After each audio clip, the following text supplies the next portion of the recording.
If your TCL Roku TV remote is not working, like the buttons aren't responding or the remote kind of feels slow or laggy, this video will show you how to fix it. So first, we recommend you to check the batteries. You can take them out, reposition them, or you can replace them with a fresh set and just make sure they're inserted correctly. Now, right after changing the remote, perform a cold boot on a TV.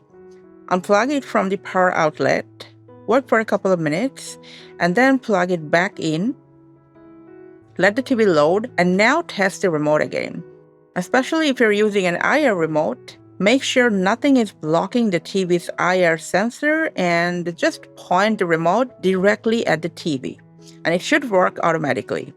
If it still doesn't work, let's reset your remote.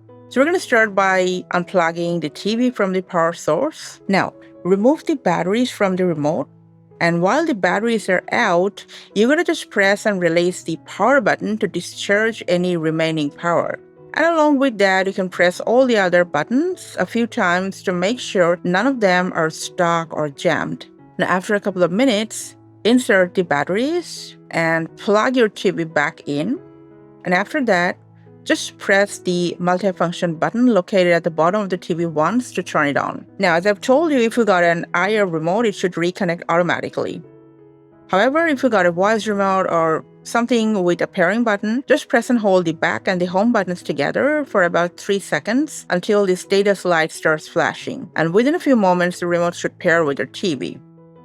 Now, if your remote is still not responding, you can use the Roku mobile app as a temporary remote. We've made a separate video showing how to set that up, so be sure to check it out if you need to. And hopefully your TCL remote is now working once again. Let us know in the comments. Thanks for your time.